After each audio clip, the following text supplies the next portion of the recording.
ചാരക്കേസിൽ വലിയൊരു ഗൂഢാലോചന നടന്നു. ആ ഗൂഢാലോചനയുടെ ഫലമാണ് ISRO ചാരക്കേസ് എന്നൊക്കെ പലരും ധരിച്ചിട്ടുണ്ട്. സത്യത്തിൽ ചാരക്കേസിന് തുടക്കത്തിൽ യാതൊരു ഗൂഢാലോചനയുമില്ല. ചാരക്കേസ് എങ്ങനെയാണ് ഉണ്ടായത് എന്ന് അറിഞ്ഞാൽ വളരെ രസകരമായിരിക്കും. മറിയം റഷീദ എന്നൊരു മലിക്കാരിയായ യുവതി ഇന്ത്യയിലെത്തുന്നു. അവരാദ്യം കേരളത്തിലെത്തി, അതിനുശേഷം ബാംഗ്ലൂർ പോയി. തിരുവനന്തപുരത്തും ബാംഗ്ലൂരുമൊക്കെ ആയിട്ട് അവർ കുറേ ദിവസങ്ങൾ തങ്ങി പല ആളുകളെയും കാണുന്നു. അവരുടേതായ ചില സൗഹൃദങ്ങൾ ഉണ്ടാക്കിയും നേരത്തെയുള്ള സൗഹൃദങ്ങൾ പുതുക്കിയും ഒക്കെ അവർ ചില ആളുകളെയൊക്കെ കാണുന്നു. തിരികെ അവർ വരുന്നു. ഇത് 1994 ആണ് നടക്കുന്നത്, ഏകദേശം 31 വർഷം മുമ്പ്. 94 ഒക്ടോബർ 6-ാം തീയതി അവർ ബാംഗ്ലൂരിൽ നിന്നും തിരുവനന്തപുരത്ത് ഇറങ്ങുന്നു. അവരുടെ ഉദ്ദേശം ഉടനെ തന്നെ മാലിയിലേക്ക് മടങ്ങുക എന്നുള്ളതായിരുന്നു. അവരിവിടെ വന്ന് പഴവങ്ങാടിയിലുള്ള സാമ്രാട്ട് എന്ന് പറയുന്ന ഹോട്ടലിൽ താമസിക്കുന്നു. പക്ഷേ ഈ സമയത്ത് വേറൊരു സംഭവം നടന്നു. അത് ഈ ചാരക്കേസുമായിട്ട് ഒരു ബന്ധവും ഇല്ലെങ്കിൽ പോലും ചാരക്കേസ് ഉണ്ടാവാനായിട്ട് വേണമെങ്കിൽ കാരണമെന്ന് പറയാവുന്ന ഒന്ന്. അത് അക്കാലത്ത് ഗുജറാത്തിൽ പ്ലേഗ് പൊട്ടിപ്പുറപ്പെട്ടു. പ്ലേഗും ചാരക്കേസുമായിട്ട് ഒരു ബന്ധവുമില്ല. പക്ഷേ പ്ലേഗ് ഉണ്ടായതുകൊണ്ട് എന്ത് സംഭവിച്ചു എന്ന് ചോദിച്ചാൽ, ഇന്ത്യയിൽ അന്ന് ഒട്ടേറെ എയർ ഇന്ത്യയുടെ വിമാനങ്ങൾ റദ്ദാക്കി. കാരണം പ്ലേഗ് മൂലം പല യാത്രകളും റദ്ദാക്കേണ്ടി വന്നു. അത് തന്നെയാണ് കാരണം. അപ്പോൾ അതുകൊണ്ട് ആ സമയത്ത് തിരുവനന്തപുരത്ത് നിന്നും മാലിയിലേക്കുള്ള ഫ്ലൈറ്റുകളും റദ്ദായി. മറിയം റഷീദ് ഉദ്ദേശ ദിവസങ്ങൾ മാലിയിലേക്ക് പോകാൻ പറ്റിയില്ല. അന്ന് ആ പ്ലേഗ് ഉണ്ടായില്ലായിരുന്നെങ്കിൽ, അന്ന് ആ ഫ്ലൈറ്റുകൾ ക്യാൻസലായില്ലായിരുന്നെങ്കിൽ മറിയം റഷീദ സാധാരണ പോലെ തന്നെ മാലിയിലേക്ക് പറക്കുമായിരുന്നു. ചാരക്കേസ് ഒന്നും ഉണ്ടാവുമായിരുന്നില്ല. പക്ഷെ അവരുടെ നിർഭാഗ്യത്തിന് ഇതൊക്കെ സംഭവിച്ചു. അങ്ങനെ മറിയം റഷീദ യാത്ര മുടങ്ങിയപ്പോൾ വേറൊരു സംഭവം കൂടെ ഉണ്ടായി. അവരുടെ വിസ കാലാവധി 3 മാസമാണ്. അതിന് ഏതാനും ദിവസങ്ങൾ മാത്രം മുമ്പാണ് അവർ തിരുവനന്തപുരത്ത് എത്തുന്നത്. ആ സമയത്ത് അവരുടെ ഈ വിസ കാലാവധി തീർന്ന കാരണം അവർക്ക് അത് നീട്ടിക്കിട്ടണമെങ്കിൽ പോലീസിന് ഇൻ്റലിജൻസ് വിഭാഗം വേണം നീട്ടിക്കൊടുക്കാനായിട്ട്. ഈ കാലാവധി കഴിഞ്ഞതിനെ കൺട്രോൾ ചെയ്തുകൊണ്ട് നീട്ടിക്കൊടുക്കണം. ഈ ആവശ്യത്തിന് വേണ്ടിയാണ് അന്നത്തെ ഇൻ്റലിജൻസിലെ ഇൻസ്പെക്ടറായിരുന്ന വിജയനെ മറിയം റഷീദ കാണുന്നത്.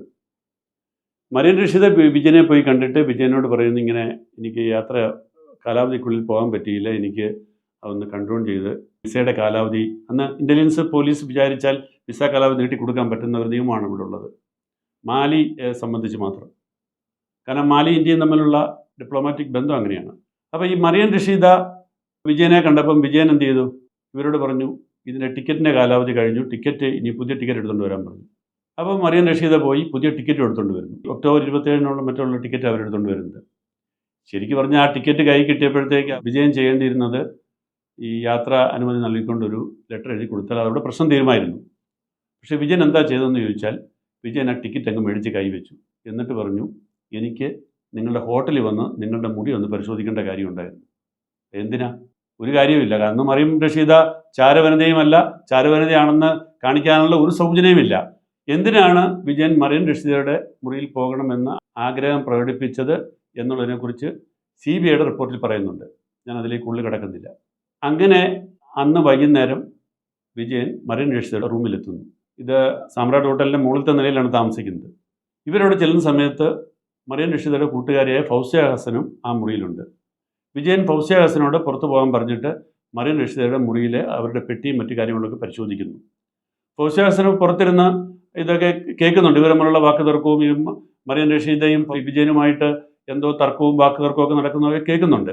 കുറച്ച് കഴിഞ്ഞ് ഫൗസിയ ഹസൻ കാണുന്നത് വിജയൻ വളരെ ക്ഷുഭിതനായി മുറിയിൽ നിന്ന് ഇറങ്ങിപ്പോകുന്നു. പോയിട്ട് താഴെ ഇറങ്ങിയിട്ട് അവിടുത്തെ അന്ന് ഈ ടെലിഫോൺ ഒന്നുമില്ല, മുറിയിലേക്ക് കണക്ഷൻ ഒന്നുമില്ല. താഴെ മറിയം റഷീദ പുറത്തേക്ക് വിളിച്ചതും അവർക്ക് വന്നതുമായ കോളുകളുടെ ലിസ്റ്റ് എടുക്കുന്നു. ഇതിനൊരു കാരണം ഈ മുറിക്കകത്ത് വെച്ച് മറിയം റഷീദ വിജയനെ ഭീഷണിപ്പെടുത്തുന്നുണ്ട്. നിങ്ങൾ എൻ്റെ അടുത്ത് വിളച്ചിലെടുത്താൽ എനിക്ക് നിങ്ങളുടെ IG പരിചയമുണ്ട് എന്ന് പറഞ്ഞ് വരട്ടുന്നുണ്ട്. ഈ IG ആരാണെന്ന് അറിയാൻ വേണ്ടിയാണ് എന്നാണ് ഞാൻ സംശയിക്കുന്നത്. വിജയൻ പോയി ഈ കോൾ ലിസ്റ്റ് പരിശോധിക്കുന്നു. അങ്ങനെ ആ ഫോൺ നമ്പർ എല്ലാം എടുത്തുകൊണ്ട് സ്റ്റേഷനിൽ പോയി പരിശോധിക്കുമ്പോഴാണ് കണ്ടെത്തുന്നത് IG നമ്പരൊന്നുമില്ല. കിട്ടിയത് പല കോള് ലിസ്റ്റ് നോക്കി പരിശോധിച്ച് വന്നപ്പോഴത്തേക്ക് 2 കോള് പോയിരിക്കുന്നത് വലിയ മലയിലെ ISROയുടെ ഓഫീസിലേക്കാണ്. അങ്ങനെയാണ് ഈ 2 സയൻറ്റിസ്റ്റുകളുമായിട്ട് മറിയം റഷീദയ്ക്ക് ബന്ധമുണ്ടെന്നുള്ളതിൻ്റെ സംശയം തുടങ്ങുന്നത്.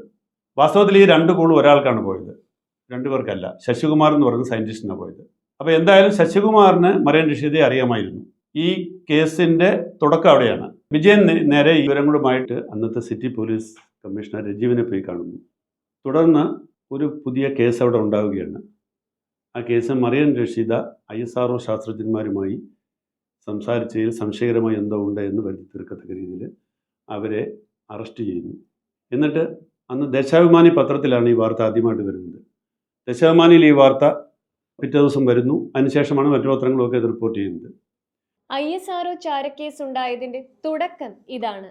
ബാക്കി കഥയറിയാൻ വായിക്കുക ജോൺ മുണ്ടക്കയത്തിന്റെ പുതിയ പുസ്തകം ചാരം.